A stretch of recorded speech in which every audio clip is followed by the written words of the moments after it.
Hello, and welcome back to Fire Horizons Gaming. My name is Ben, and today we're going to continue on with Suzerain. So last time we left out, we went through the prologue and did our inauguration speech. We are going for a Dictator run this time, so kind of see what happens here. I'm following a guide to try to help get us to the right conclusion here. So yeah, let's go pick it up here. So we do have two extra news reports here that aren't marked because I tried to read them before, but something happened and I had to back out. So let's go ahead and read them anyway. So from the Whole Sword Post, Rain emphasized Swordland's dire situation. President Anton Rain has been sworn into duty in a great ceremony in Whole Sword. Thousands have attended the ceremony, where President Rain has met with his supporters for the first time after his election. In his inauguration, Rain spoke about the current dire situation, bringing focus on the suffering of Swordish people. We are enduring economic hardship like never before, and today our nation is falling apart, said the new president before he went on to start his first day in the Maroon Palace. Swordland's Day, President Anton Rain. The new president has been sworn into office by the Chief Justice Orso Hawker, another great win for the USP and Anton Rain, who managed to get 37% of the general vote. First congratulations came from Kasaru Keebner of the National Front Party. The runner-up of the general vote, the PFJP didn't concede until the last minute, but the results were clear since several hours in. Thousands of supporters have gathered in the streets of Whole Sword, chanting campaign slogans, waving flags, displaying USP party banners to display unwavering support to the newly elected president. The public mood is very positive in the capital from all accounts on the ground. The city is celebrating, and the whole Swordian has become president of Swordland. From the Lockhaven Times, the new assembly begins duty. President Anton Rain has been elected 4th president of Swordland in the 7th Swordish elections. The United Swordland Party has won the election on Sunday with just over 37% of the vote, while Franz Richter, the leader of the People's Freedom and Justice Party, could gain just over 20%. Kasaru Keebner, the head of the right-wing National Front Party, is in 3rd place with just over 11%. The Communist Party of Swordland and the Workers' Party Bloody have both won just below 10% of the vote, failing to pass the 10% election threshold.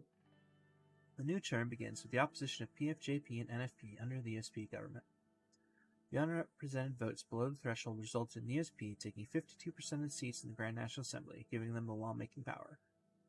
The new seat numbers have been finalized as follows: USP 130, PFJP 70, NFP 40, and Independents 10. The Radical, another USP president. How many times will people fall for the same trap? We've seen this before with Colonel Sol, who supposedly saved this country and brought stability in times of chaos. His stability, however, meant a life of oppression. Any opposing voices were silenced, and many were persecuted. Next was Alfonso, who was elected as a liberal reformer to bring change to the USP and Swordland. Seeing his unfortunate inability, his own cabinet resigned. As the 3rd USP candidate becomes president, it is high time to realize that real change won't come from their party. We've got 2 here from the Economists. Restructure the infrastructure. After the recent successful mega-infrastructure projects from United Cantona and Fogson, the world is warming up to the idea as a source of growth and employment. Is there any truth to this success? Our investment analysis indicates that infrastructure investments can be fruitful in the short term, but even more so in the long term, especially if they focus on linking economic nodes that business logistics depend on. This is, however, the first step. The crux of the matter is diversification of investment, where the government supports employment and growth. It is key to help private businesses with government contracts, tax breaks, and political support in order to create a self-sufficient, dynamic economy. The government's role in Swordland should be to integrate to the world economy and reap the benefits of global trade. Economic growth and income inequality in this country won't be fixed otherwise. And last but not least, end Solonomics. A new era begins for Swordland, and it holds many economic questions that will need to be answered by President Rain. Our top economic analysts, with consultation from the National Business Council, have released a comprehensive report on the performance of the past 20 years. A certain section of the report stands out. The last 2 4-year plans of the plan doctrine created a budget deficit and a clear reduction of the industrial production output. This was specifically due to mismanagement and inefficient bureaucracy. The year-on-year growth, budget balance, and production index values indicate that the 2 most productive consecutive years have been when the privatization program of Alfonso began in 1949. Our editorial team, with help of experts like Mikhail Avin and Edith Agnock, have come to the conclusion that the recession was not actually caused by Evo Alfonso's bold privatization program, but by the drastic obstructions of state executives hindering the plan. President Arain must take the advice of planned economy proponents around him with a pinch of salt, otherwise he could find himself in the same spot with Tarkin's soul in the mid-40s. Fantastic. Some good information there to kind of get us started over back at the beginning. Now let's check out this report up here in Vogsland. Congratulations from Chancellor Hagel. Chancellor Hagel sent his congratulations on a great victory and wished for close cooperation between our countries in the future. Hagel signaled concessions for Vogsland in case of a promising trade deal. He also congratulated the Sordish democracy for the successful elections and warned us about the threat Arcasia's growing influence poses for Eastern Marcopa. And over to Agnolia, congratulations from Prime Minister Van Horten. Prime Minister Van Horten congratulated us on our election and praised our party's stance on just and transparent elections. He signaled his wishes to continue the trade partnership between our countries as equal partners, as opposed to earlier trade deals which he believes give Swordland unfair advantages. Nice, okay. Wow, there's a lot of these reports. Alright, let's head to Laren. Low production in Island. The report calls attention to the alarmingly low levels of productivity growth in the region of Island, where there are also high rates of food insecurity, malnutrition, and rural poverty in inner parts of the region. Arvory, lack of investments. The Mayor of Arvory, Eric Neal, reports a lack of adequate infrastructure around Arvory, which seriously undermines the attractiveness of Arvory's investment climate. Foreign investors, particularly from Magnolia, are becoming hesitant to invest in the city. Meanwhile, according to data published by the National Business Council, around 19% of a company's total expenditure in Island is absorbed by logistics costs, while in peer regions this figure is below 10%. That is pretty bad. Alright, Lockhaven. Port of Lockhaven loses importance. The latest marine traffic report showed the port of Lockhaven is no longer the busiest of the Marcopa continent, falling behind to the third position. While this is a negative indicator for our administration, Lockhaven still has the potential to shine again as a major trading center. The port of Lockhaven is the largest port of Swordland and holds enormous importance for the economy, particularly as the main distribution center linking the capital and inner parts of Swordland to the rest of the world. This major port city hopefully will keep supporting a possible economic upturn in its entire country if investment projects succeed. Alright, move way south here to Valen. Congratulations from President Smalllock. President Smalllock sent his congratulations on the election victory and wished for a cooperative future between Valen and Swordland, signaling a desire to normalize the diplomatic situation between the two countries. Alright, one from Lesbia here. Prime Minister Alvarez congratulated you for the results and spoke about his hopes to have a beneficial partnership deal in the future. He sent his best wishes to the Swordish people and warned us about the threats of the encroaching millennialist influence of United Cantana from the east, emphasizing the importance of unity in our continent, Marcopa. Nice, okay, I think that is everything. So, let's head back to Whole Sword here for, wow, a whole bunch of stuff. Alright. Logistical issues. Mayor Fullsword reports that the rising population and fast urban expansion has resulted in high levels of congestion in city traffic. Logistics report underlines increased traffic and slow transportation routes as the biggest problems in the capital. The mayor also reported that the absence of a well-designed, large land-based logistics center where all transporters come together is one of the greatest problems for domestic transporters. This Wholesword is a big metropolis. Transporters are scattered all over Wholesword, having established such centers in 10 different districts. There we go. Alright, and the General Staff gathers. The General Staff convened right after the election to congratulate our victory. All branches of the Swordsh Armed Forces were represented in the meeting that took place at Camp Strongarm with massive security measures.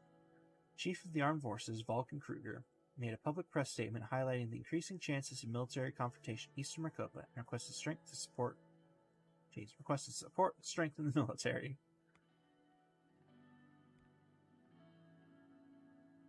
Nice, okay. Well, now we've got a couple briefings here, so let's start with the briefing on the current political situation. Peter Vectorn arrived a couple of minutes early and sat across from me. He was struggling to hold back a smile. We did it on time. We won. Finally. All those games we played at the media paid off. Peter's eyes sparkled. The strain of the past months had put a damper on his usual rakish charm, but today he was looking and acting more like his old self. He loosened his tie and undid the top 2 buttons of his shirt. Enjoying the new secretary I picked up for you. Thought you'd appreciate a gorgeous set of Talents. It's a shame the rest of your stuff aren't as easy on the eyes. He gestured to the slight paunch that protruded over his waistband. Hey, back in university, did you ever imagine we'd be sitting here in the Moon Palace? We have to celebrate this great victory. Let's celebrate then. I got my hands on something special for us. An earlery maroon 30-year-old. I opened the expensive bottle of whiskey and poured it in the 2 glasses I prepared. The exquisite smell filled the room immediately. In 1924, that was my freshman year. Also the year after the revolution. Very difficult times, to be honest, but this smells like heaven. Future awaits, Peter. I raised my glass and toasted with Peter before smelling the whiskey and taking a sip. The sweet vanilla tone combined with an oaky taste developed into a lingering smokiness. Peter really seemed to be enjoying himself. What a taste. This house should start all meetings, Anton. We won't get much done. Remember the last administration? We're different. All they do is enjoy the privilege. We can't make the same mistakes again. We learn from it all. I sure hope so. The door swung open and Lucien Glad, my chief strategist, walked in. He was a compact man with sharp bird-like features. After briefly surveying the room from wall to wall, he sat down, poured a glass of water, and opened his briefcase in a series of quick, graceful movements. Gentlemen. The tall case clock in the room struck 3 o'clock. Damn, you're exactly on time. Hello, Peter. Lucien then turned towards me. He very slightly bowed his head. Lucien, how are you? I am ready and able, sir. Lucien spoke in soft, clipped tones and immediately drew your attention towards what he had to say. Peter and I waited for him to proceed. Let's start by evaluating our current situation. The majority of the Swedish people demand change. They are more concerned about the economy than the constitution, but they blame the system for their problems. People are losing their trust in our democracy. Why do you think radicals like Bernhard Serkis become more popular? Everyone's expecting us to bring the change the last government didn't. Franz Richter, the leader of the reformists, believes that true change can only be accomplished by transferring some of our powers to the Assembly. I'll move into the details of the demand shortly. If we lose power, we won't be able to execute the changes we need to make for the good of the country. It may create issues for us, yes. However, with the reformists gaining more popularity, we may not be in a position to stand against them. Mr. Richter managed to persuade many members of the Assembly to give their support for drafting a new constitution. Reformist politicians are quickly increasing in number. While the reformist wing inside our party is still a minority, they could have a tripartisan majority in the Assembly, especially if they unite under Franz Richter.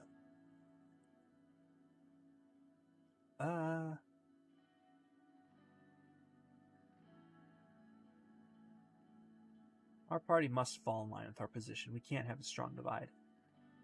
True. Where party fractures, it's the opposition that will benefit. Reformist demands are clear. They want to limit the president's veto powers, ensure the Supreme Court is independent, and take away the court's right to vote on constitutional amendments.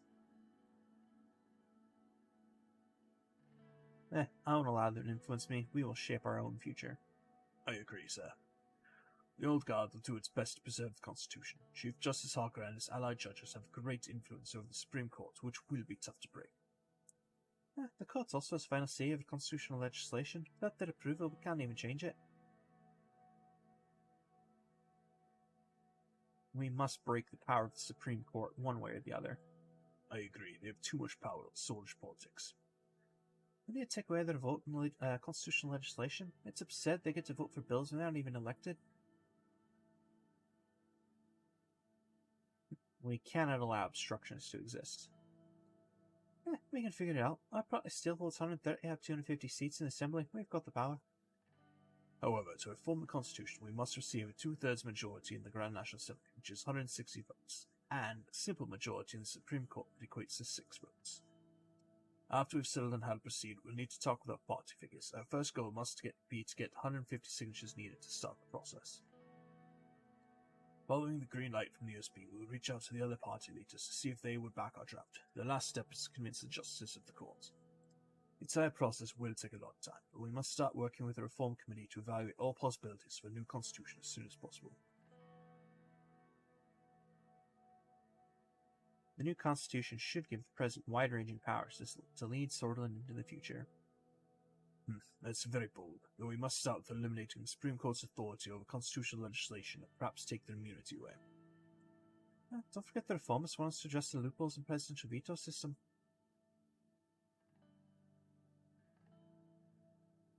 I will not limit my veto powers. We need them. Better look trouble. It will be very difficult to plead in that case to the reformists. Taking away the legislative power of the Supreme Court and holding your own absolute authority over legislation would make it look like an attempt to consolidate your own power. I mean, that's the point, bro. We need to lose all reformist support.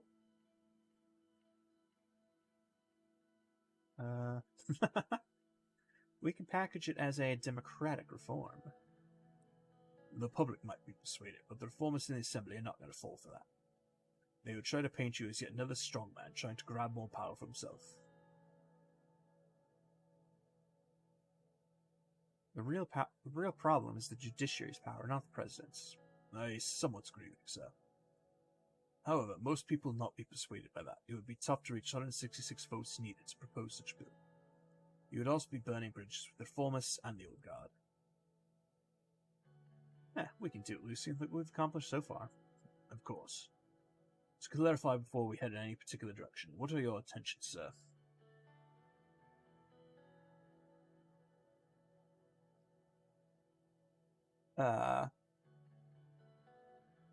Yeah, I mean, trying to make ourselves a dictator, so we'll be looking to exercise our powers. So the president needs to be able to exercise his powers with ease to maintain stability.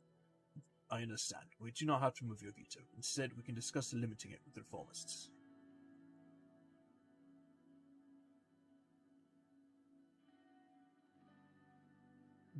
Nah, I'll only support a constitution that strengthens my position. Very well. We'll begin to explore how to realistically pass such constitutional change. We will form a reform committee and start talking with all stakeholders in the Assembly and the Court to see if such changes to the Constitution will be possible. Later in the year, we should know more about the reform contents, not to balance the costs of the new Constitution. Lucian took notes. Another important point. We must be aware of the Lodenberg Group. Oligarchs convene under this organization to influence economic policies. Conrad led it for a long time before falling ill. The new leader is Mr. Walter Tusk. According to reports, some members of the National Business Council are in their pockets. Tusk and the group will surely try to bribe us in exchange for special economic protections.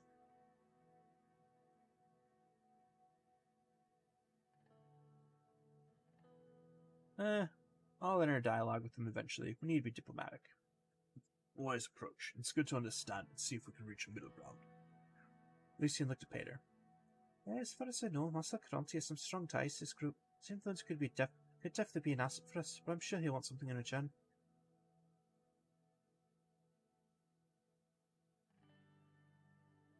I am aware of Mr. Caronti's wide network. That could come in handy. We just need to be careful with him. He looks like the lesser evil, but it could very quickly turn out to be the other way around. We need to tread carefully on all sides with all power plays to survive our turn. I need to underline the seriousness of the situation. The military and the general staff are a powerful element in the state, and as history tells us, a dangerous one too. We do have some room to make structural changes by reducing the budget, for example, but it is quite limited.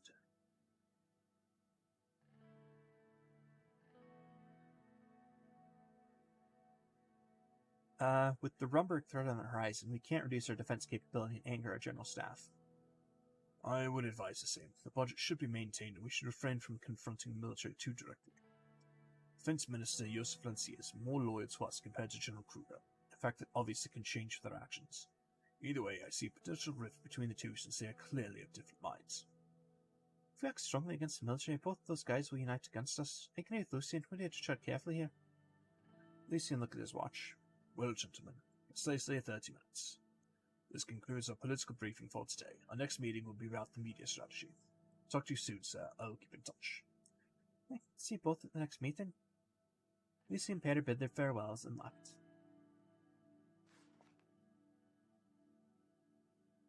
Nice. Okay, so we got something in our country overview. We got a reform committee. This reform committee has been formed to discuss possibilities of a new constitution. And that looks like the only thing there. Alright, so let's check out the news. Full Sword Post, a committee for reforms. Speaker Gloria Torrey said that a committee which includes all three political parties of the Assembly has been formed for the preparation of potential changes to the Constitution. The committee has been asked to submit a comprehensive report to find a solution for the current problematic state of affairs in the governmental institutions. Torrey said USP wants to appeal to the people of Sortland to help in maintaining stability and order in the state. The details of the committee regarding its actual topics or members have not been clarified. We got 2 for the Lockhaven Times. Support in Assembly grows for campaign finance bill. A bill to change the criteria for the allocation of public funds to political parties is proposed by Representative Alban Clavin from the USP. The bill aims to change criteria from the proportion of votes won in general elections to the proportion of seats won by a political party in the Grand National Assembly. This would result in an increase of about 28 million Ren to the governing United Sortland Party, which will benefit the most from the proposed bill. The new bill would give political parties an annual amount of 500,000 Ren per member of Assembly. And the Sortish National League starts the season. A very exciting day marks the Sortish National League kickoff with SK Lockhaven versus Benfi FC. The league, consisting of nearly 10 teams, has been gaining more and more popularity in recent decades, with tickets dropping significantly in prices, leading to increased accessibility. Football fans are looking forward to one of the key events of the league, the match of the 2 most competent teams, FC Anarcha and FC Gilsord. And Geopolitico, Rumburg coming south. Our foreign policy analysts who are reviewing the recent aggressive military and diplomatic developments of Rumburg have come to the conclusion that it is highly likely that Rumburg will keep trying to push further south, threatening the territories of Sortland, Valen, and possibly Agnolia. The annexation of Dome many decades ago was just the beginning. Rumburg seems to be on a quest to secure all strategic resources in East Macropa. Nice. Okay, we've got an update to our journal. Let's see, we won the election and declared my intention to strengthen my position as part of the constitutional reform. Perfect. Alright, another report here. Public opinion report. People's views on the need for democratic reform in the government structures changed over the last decade.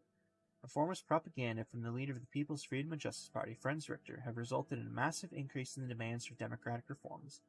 It is estimated that currently 55% of the population supports the reformist ideas. That's a lot of people, and we're gonna just kind of go against them. Alright. Yeah, let's go and do the meeting on media strategy. Lucian and Peter arrived at my office to talk about recent developments and the media strategy. They both took their seats across from me. Lucian put on his reading glasses and quickly went over some documents. Peter turned to Lucian and nodded. Let's begin. First of all, Lucian, you mentioned that Marcel Cronti contacted you? The Crontis had always been known as one of the richest and most influential families in Sortland. Marcel Cronti was no exception. He is the oldest son of Conrad Cronti, the industrialist and media mogul who founded HOS, the richest man in the entirety of Sortland. Lucian turned to me. He has offered to meet with you, Mr. President. Why is Conrad sending his son? He, unfortunately passed away today. Whoops. After the passing of his father, may he rest in peace, Marcel aims to become the next CEO of HOS conglomerate. He mentioned a productive collaboration.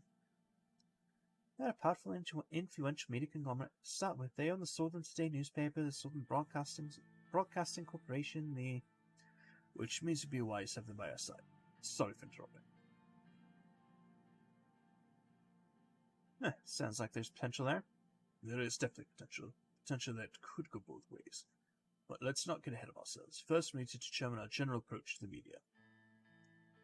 I'm no media expert, but Lucy made some very interesting arguments at the preparation meeting yesterday. There are 2 ways we can approach the media. One of them is influencing it, which has clear advantages. The other one is keeping it independent.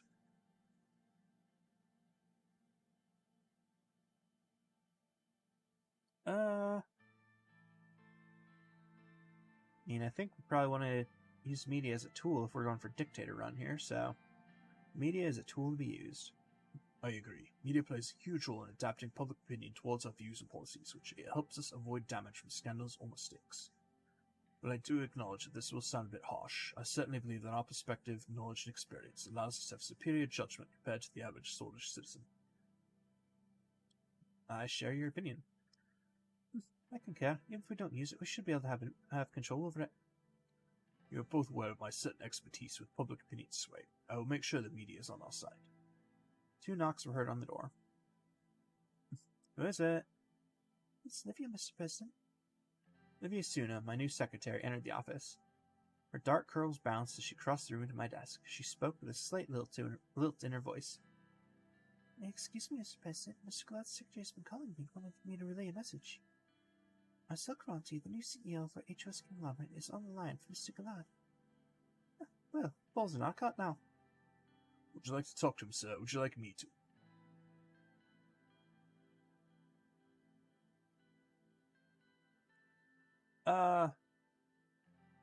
You go ahead. Connect the line to my office.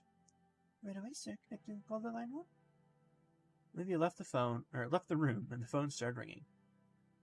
Lucian picked up the phone and started to listen. A few minutes passed as the two talked over the phone.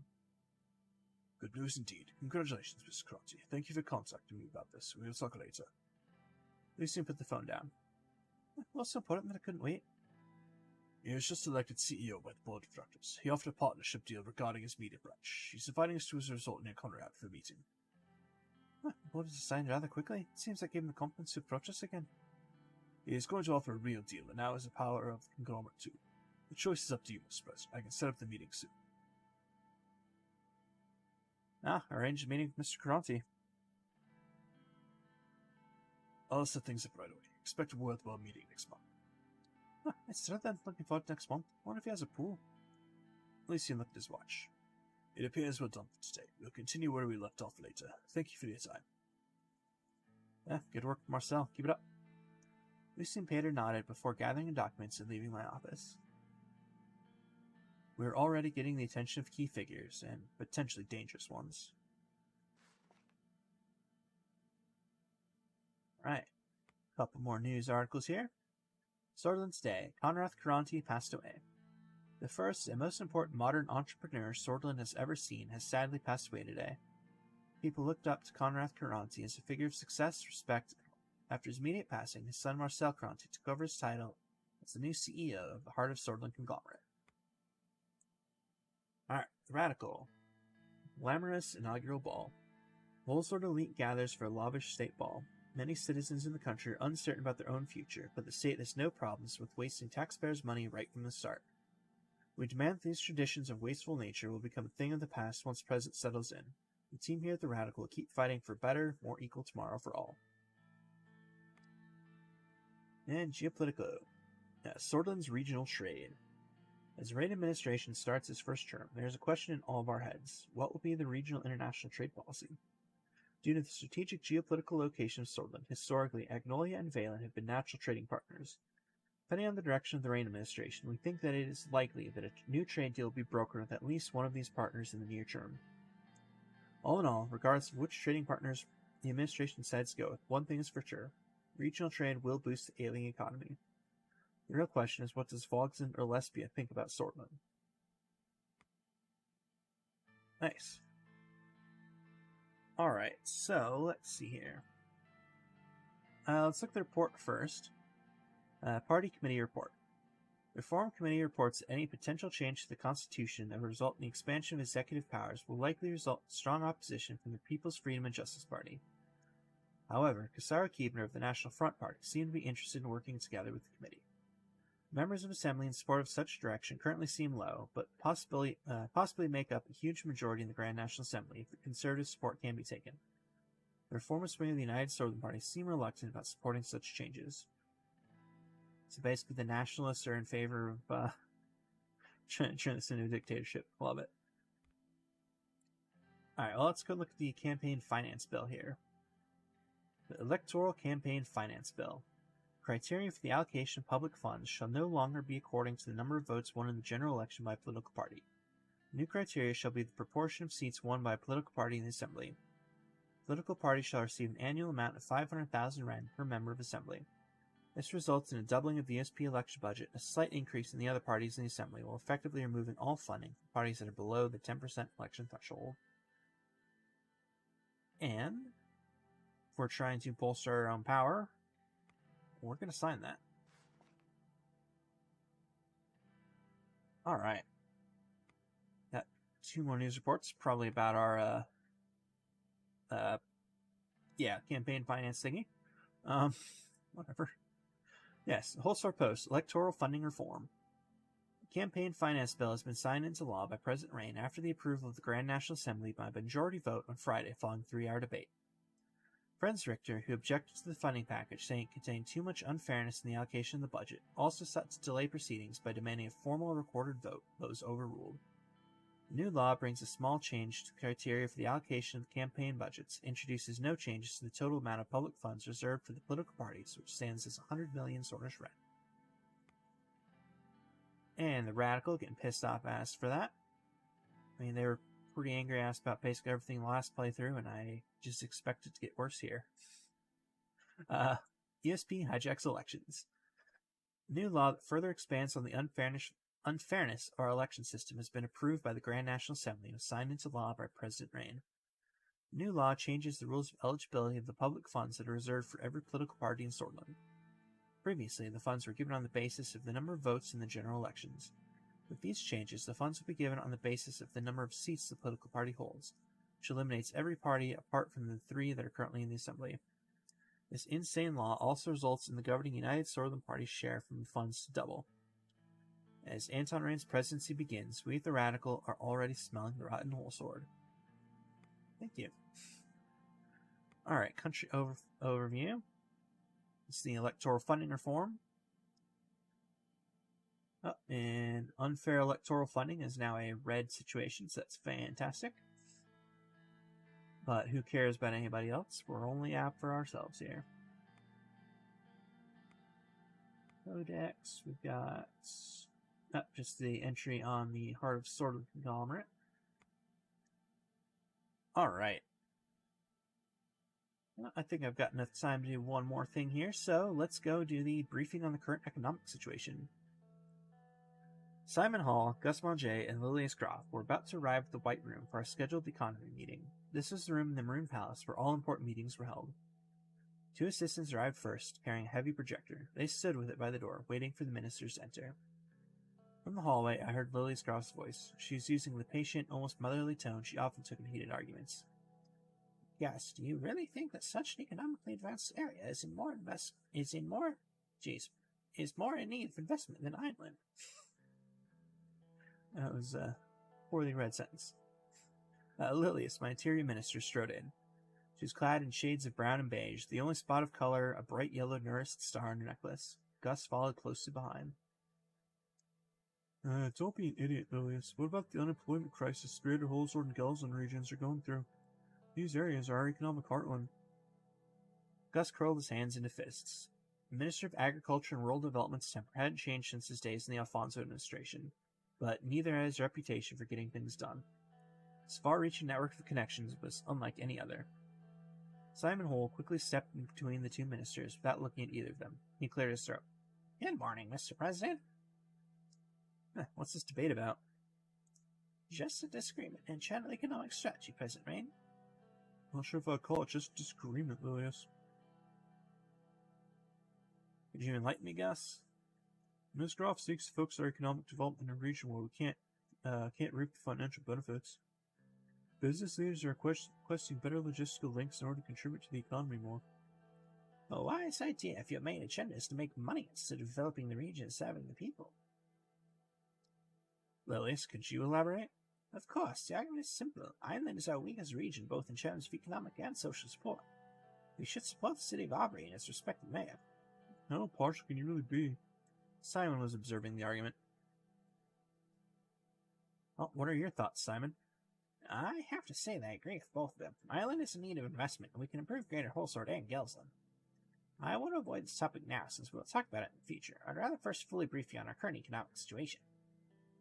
Simon pulled a silk handkerchief out of his pocket and briefly wiped his glasses. My staff and I have comprehensively analyzed every aspect of... He was interrupted by a groan from one of the assistants by the door, both of whom were now visibly struggling to hold up the heavy projector. Oh, you can put that there. He pointed below the painting of President Soul. The assistants placed the projector next to the table and installed the white screen on the wall. Leave now. Thank you, and please leave now. The assistants left the cabin room. I was reminded that Simon had never quite had a way with people, but his facility with numbers made him the most sought-after economic specialist in Sordon. Simon started looking for his slides. He always carried documentation around with him. Lilius leaned to the table and spoke. Simon, what happened to the new police station construction in Estord? While going through his briefcase, he paused for a moment to answer. It got stalled due to government property boundary issue. I've been meaning to look at it.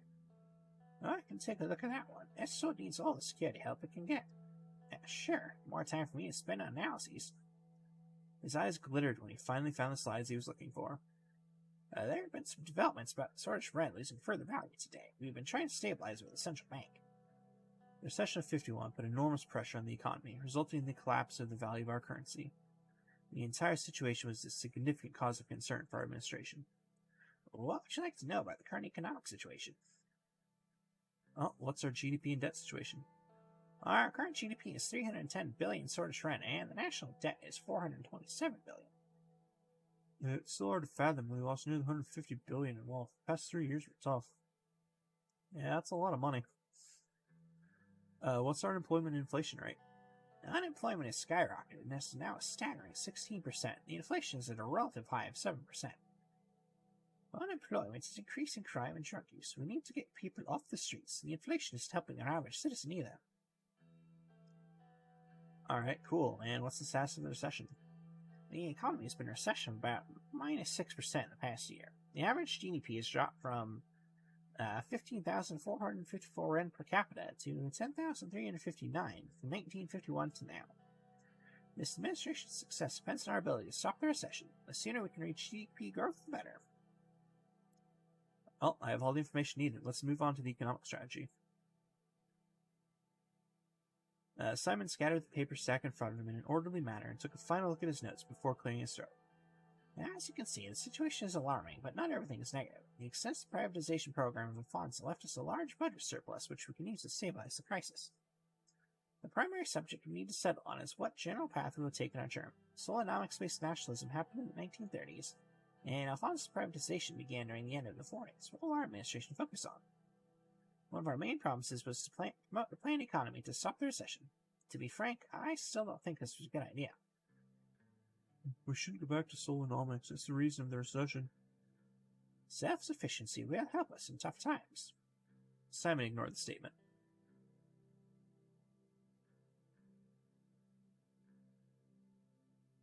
Let's see here. I mean, the more of the economy we control, the better we can manage the recession. That is a fair argument to be made, but if we reduce the freedom of the people in the marketplace in general, it would hinder our innovation and dynamism in the supply and demand equation. Say what you will about Alfonso, without his attempts, our current coffers would be empty and the recession would be depression. One way to be remembered positively is to cause a recession and leave a few bills behind. Wait, what? That didn't make sense, but okay.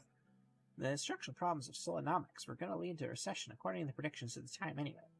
Either way, even if we pick one of the doctrines, we retain the option to make economic choices on a case-by-case basis.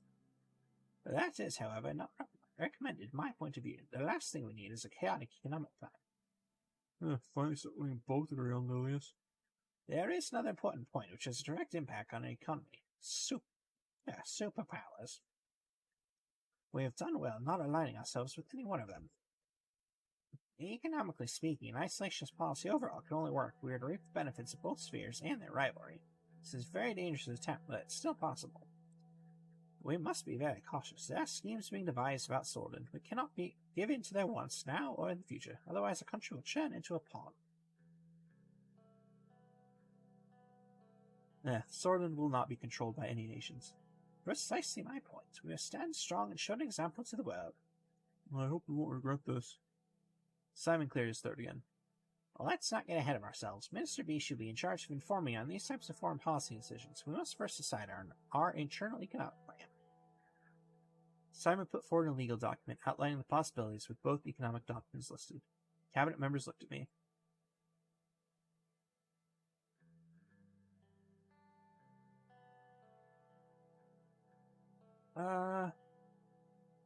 Let's ask a couple questions here first. Would a planned economy focus bring us stronger allies? It would make United Cantona to dramatically look at our country in a more positive light. They are proponents of the planned economy. The influence Arcasia has on the world economy is extensive. Our economic strategy should be based on internal reasoning, though. What's our long-term economic schedule? Picking construction company, trade relations, tax reform, and welfare privatization and nationalism initiatives would be some of them. We must choose wisely. Remember that the free market economy in all forms is the future of the world.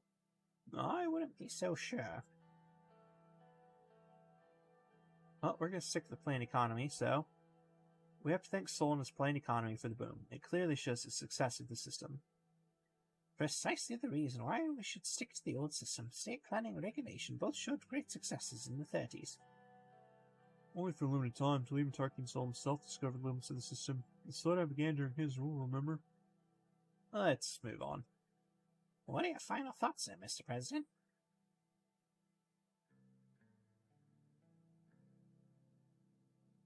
No, we're going to keep it. Critical institutions must remain in state control. We must be fully responsible in delivering services. Few could be, and it wouldn't be negative, but either way, you make the choices. So, what will our general economic plan promote? We're going to promote a planned economy as we promised. I'm not sure if we made the right decision here. Gus looked worried. Now that there is clarity on which direction we're heading, I'll work on a good plan accordingly. This concludes our meeting. At our next gathering, we will talk about the upcoming infrastructure investment plan. Now that the economic direction was taken, the ministers dispersed for lunch at the Merc Palace. Nice, and a whole ton of things just popped up here. It's fantastic, but we're going to pick those up next time. So, as always, thank you very much for watching, and I hope to see you all next time.